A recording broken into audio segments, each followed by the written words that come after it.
What's up, Rockstars? Today we're going to be talking about the new Dune War of Arrakis game on Kickstarter by Come On, their 52nd crowdfunded game. Let's discuss.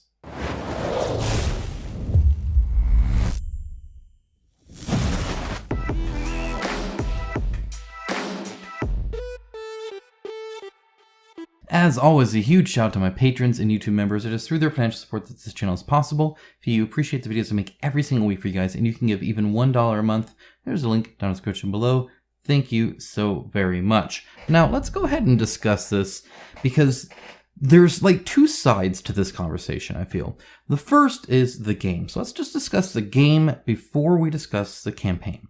Game-wise, it's really not, it's a pretty safe bet. As far as games you're going to be able to back on crowdfunding, it's very rare that you get such a surefire kind of experience with it, unless it's like a reprint or something like that. Typically, you're seeing a game for the first time on the crowdfunding and you can't experience it otherwise, at least not in its full extent. And while this is true for this, only kind of sort of, because at the end of the day, this is a modification of War of the Ring that was like a Lord of the Rings kind of themed game, and this is now just that with Dune. Now, that's not to say this is like just a painted on theme. They did change quite a few things, or unique mechanics. It is a very different game, but it's also not. It's kind of like if you like one Zombicide, you might like another Zombicide, but I think even more than that. It's a little bit more split than that. I guess closer to Blood Rage versus Rising Sun, perhaps kind of like.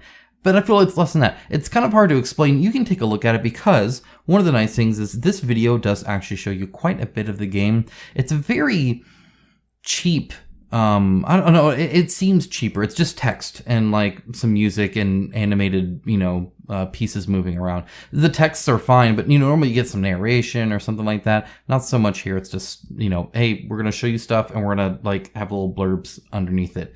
Kind of an interesting choice for them. But it does have a lot of info there. That's a real quick way to get it, because it's only a few minutes. But they also have actually right up front a huge amount of like, here's what you're doing, here's some of the things you're doing, talking about the different mechanics. I really appreciate this. That's really helpful to see. And then you also have a rule book posted, as well as a gameplay trailer. We'll talk about all of that in the campaign wise, but they do have all that listed. So as far as, if you liked War of the Ring, or if you just think this game looks good, you can take a look at reviews of War of the Ring, or kind of see similarities there and kind of judge for yourself if you think this is a game for you. One thing to note, however, when it talks about the gameplay itself, is they are going to say that this is a 2 to 4 player game. However, while I've not read any section in the rulebook that kind of talks about how to make it 4 player, this is a 2 player game first and foremost, just like its predecessor. So keep that in mind, that when it says 2 hours, probably 2 to 3 hours. So you need to be able to dedicate 2 to 3 hours for you and one other person. If you can do that, if you can think of who that would be in your gaming group, that's definitely a solid bit. I would kind of compare that to Star Wars Rebellion. I really enjoy Star Wars Rebellion, but it doesn't actually hit the table a lot for me, because it's very rare that I have just one other person that I'm playing with and not a whole group, and that we have that much time to invest, and we want to do that over something like a tabletop war game or something like that. So that's just my personal situation with my gaming group. You can be the judge of yours, but it can support 4. I suspect it's splitting tasks or something like that. So maybe they'll add some expansions. We'll talk about expansions shortly, because we are now going to be moving on to the campaign discussion here. What's on offer? Is it a good deal? Do you want this game or not? Let's find out. Before we go, and we're just going to scroll through and kind of talk about it, but before we do that, note that I actually plan on buying this game at retail. So keep that in mind as I kind of talk through all this. And I'll explain why that is, of course, too. Right now, it's at over 6,000 backers, just barely. It would have been cool to get it right at 6,000, and almost $500,000 pledged. So this is the first day that it's launched. This is a fair amount of hours afterwards, but it's certainly not 24 hours. So Europe is getting up. It's late at night here in America. And it's kind of middling, right? Better than Cyberpunk. But that's a very low bar threshold for them. Definitely lower than they were, I think, leading up to kind of their height. It's definitely underperforming from what they used to do. But they haven't done like anything like that since Marvel Zombies. So these last two obviously haven't. But even before Marvel Zombies, they were putting out stuff that kind of typically did a bit better than this. There's a few people that are willing to kind of catalog that. They did in the comments for me before, and they probably will again in this one as well. So, but you can look; it's all public numbers. But either way, $500,000, right? So not too bad there. Not too bad there. Looking at what they have right now, they have one pledge. It's for $110, and they're saying this is $30 off. So we're going to get past this, which, by the way, I do very much, like I said, appreciate the fact that they're showing gameplay right up front. It shows that they're actually proud of this game. It's not just minis, but there are plenty of minis there too. So it says here that is $30 discount. However, shipping is $58 to the US. We'll get to the shipping towards the end. It's at the bottom of the page. So really, you're already overpaying, even if you paid full price MSRP on retail. But you know it's not going to do that either. It's going to be $120 with free shipping at retail. So, or at your friendly giving store, which don't need any shipping in that case. So you're going to get it less at retail. But there are Kickstarter exclusives, so we'll talk about that. But either way, it's a $30 discount, but then shipping is way more than the discount, so you're still ending up kind of paying. So don't view this as like, oh man, I'm saving so much money. That's not the case. And it isn't the case anymore with any of these things now that you have to ship them, right? Picking up locally is always cheaper than shipping. But either way, it does have this box here. Notice the box is fairly skinny. One of the reasons I think that they're rendering, it's just a rendering it that way, is because the miniatures are smaller scale. In fact, before we get into these minis, I want to show you this picture here. This was that Gen Con where they actually had the miniatures there. That's my thumb. And so what you can see is it's about that big. Now, the minis are bigger than this because they're farther back, right? And so like it looks like that, but then if you did, so they're about 28 millimeters, I believe is what the official comment was on there. Normal Zombicide minis, which are smaller scale already, are at 32. The average in the industry right now of all the miniature games that I'm covering and kind of tracking some of that, 35 millimeter is typically the common factor here. We're getting some even in the 40 millimeter range, but typically 35 is what Awakened Realms and everybody else has kind of jumped to be able to provide better detail and more detail and just have it more visually striking on the game board. And with that, typically a slight reduction in the amount of minis. So you get less minis, less like 24 of these guys and 12 of these guys and 8 of these guys and 6 of these guys. And instead they're actually kind of bigger, a quantity or quality over quantity kind of thing. As Awakened Realms did that. Now it was being done before, but once they did that, it was kind of like an Apple iPhone kind of thing where it's like, oh, I guess we don't need wired headphones ever anymore. And if that makes sense, if that parallel makes sense to you. So 28 is the D&D size. So if you've seen a D&D human miniature, that's the size of these guys here. So they're D&D size, which pretty small, especially compared to most everything I cover on this channel. And that's because you get a bunch of them. Now they are larger than the War of the Rings ones, which I think were like a 25. So a little bit larger, but still fairly small. A little bit smaller, I believe, than the Bloodborne heroes, if you got the Bloodborne miniature game from them. So just as an FYI, like all these pictures are bigger than the minis, right? The minis are smaller than this. One concern I have, by the way, is the amount of detail they're like putting in here on a 28 millimeter mini. I'm not saying they can't get that crispness, because if they could, but to make it be able to see that, it needs to be painted. It's not going to, like, this has much more contrast on it and shadows than you will in a light, because the smaller of a miniature. So like I have this big light right here, right? For instance, so you can see me. Hello. You don't normally game under these lights. You'd get a headache actually. Especially if you're staring at them. I do if I record too long.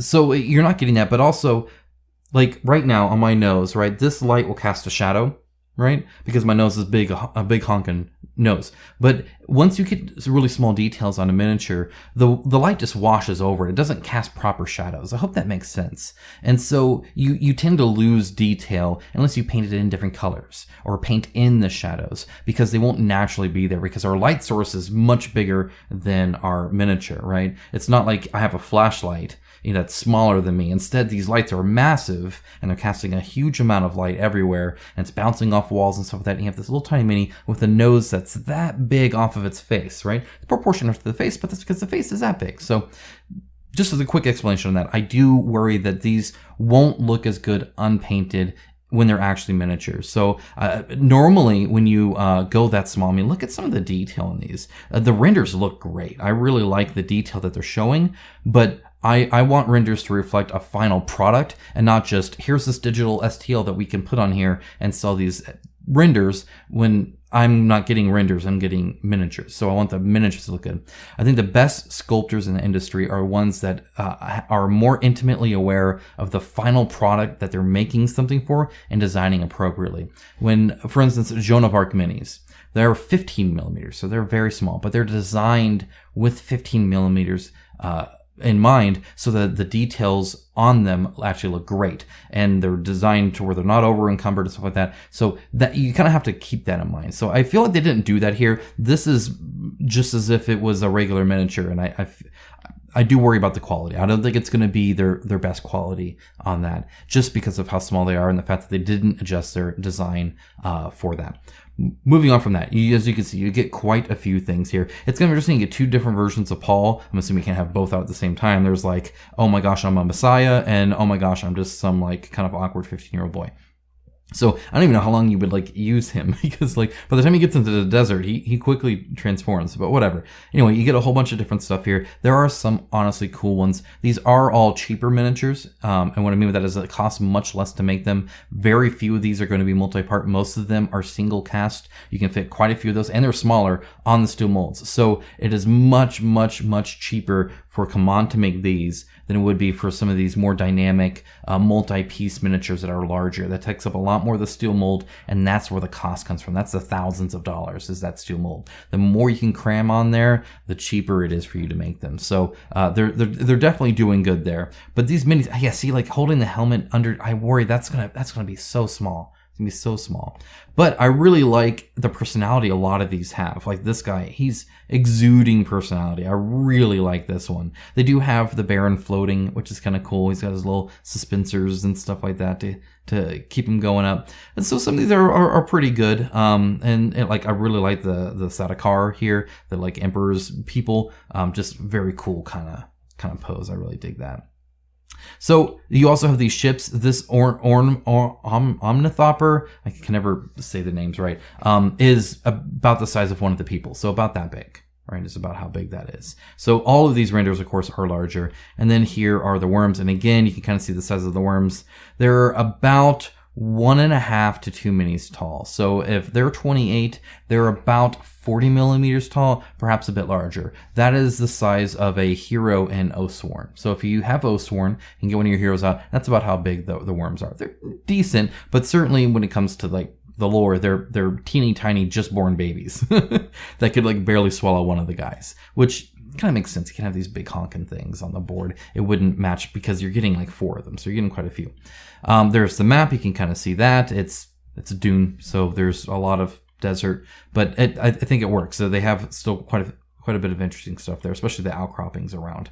Custom dice, really appreciate the custom dice. I think that's great. You'll notice it is a red and green theme going on, at least for now, with these two factions here.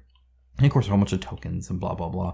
These tiles are kind of cool. You can actually change the map. So you can actually like make it to where, oh, there's a path now and there wasn't before. So the map does change a little bit, which again is nice. Here's that rule book.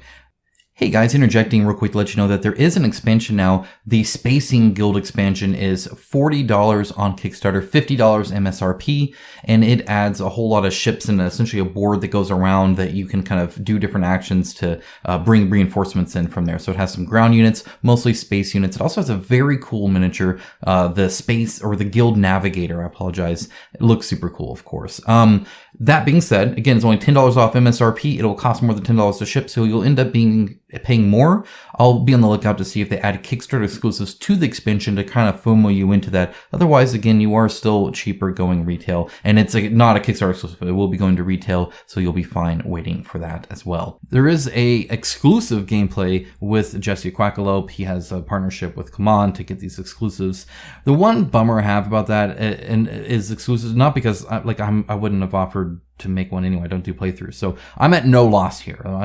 But who is at loss is everybody, because we only have one source for a gameplay.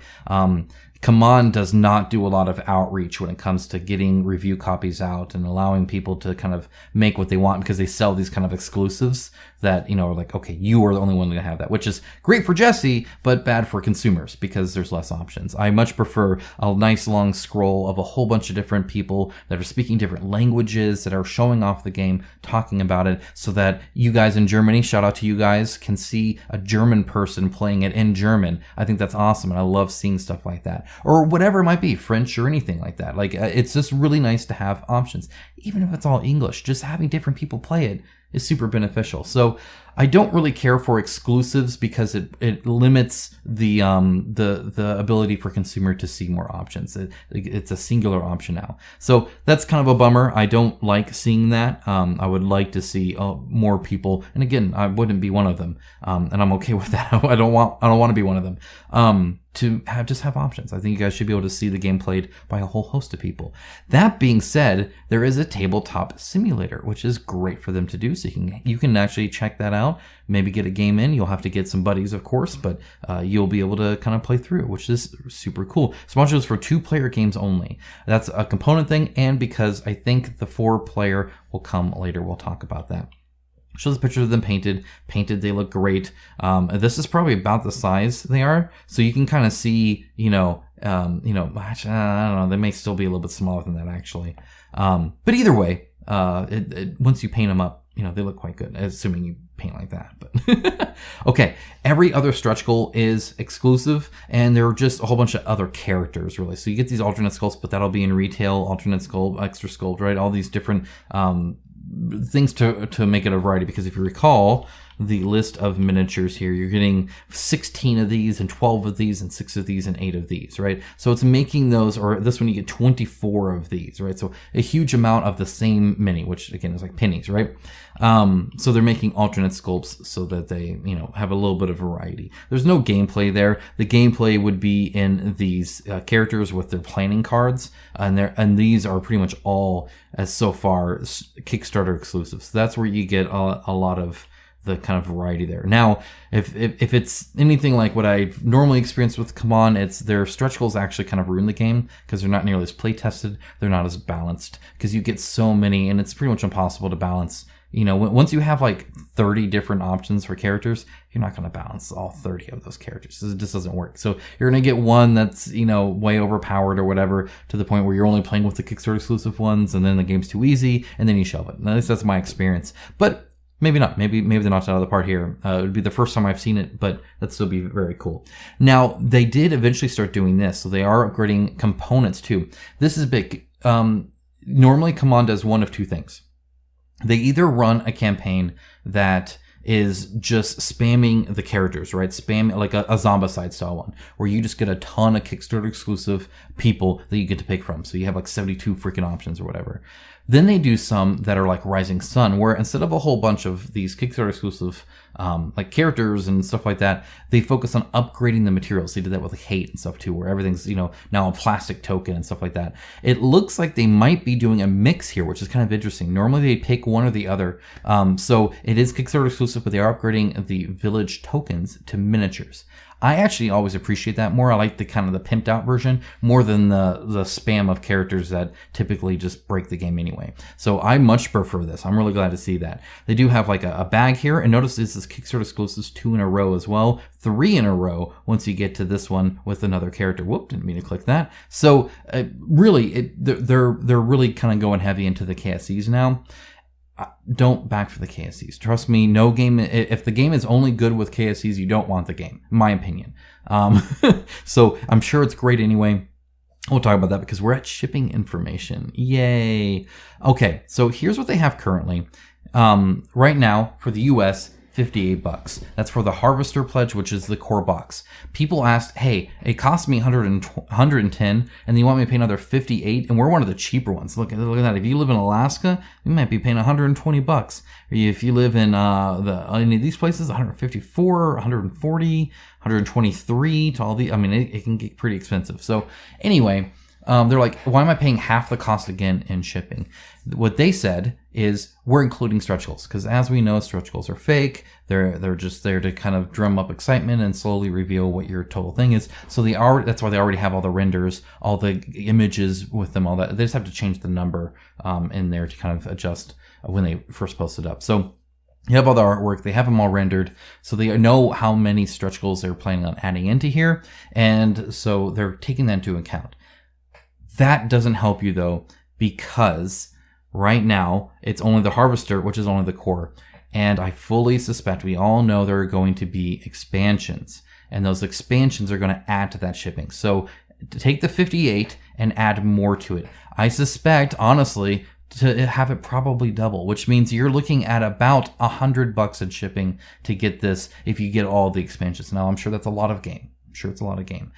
But still, that kind of sucks, right? That's where I'm at the retail here, because really, 110 plus 58, that is like $170, which is a lot more than the 140 that supposed MSRP is. So, or MSRP. So do I want to spend 40, 50 plus bucks for the Kickstarter exclusives? No, I wouldn't pay that for a few more character options and a bag and some of those. Would I in the future? I don't know. I guess we'll see. But honestly, it's a lot to get that shipped. And half the time they come out at retail even quicker, and then you have to pay second wave shipping to get the core box at the same time retail does. Otherwise, you have to wait. And I mean, they've done that several times now. So, it is what it is. It is a smaller campaign too, by the way. It was only 8, I think, when it launched, and now it's showing as 6. So this is, I guess, about 24 hours afterwards.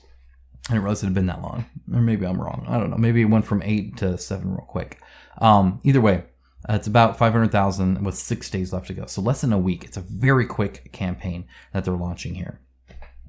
That's really it. The only other thing I guess to note, of course, as always, is the fact that they have like a real big, nice legalese thing here that you're agreeing to. So if you want to read the fine print, you can do that. Honestly, as much as I make fun of this because nobody else does this and they feel the need to like do all this terms and conditions crap, I don't feel like it's really necessary. No terms and conditions trump law. So they won't get it out of like any kind of law thing.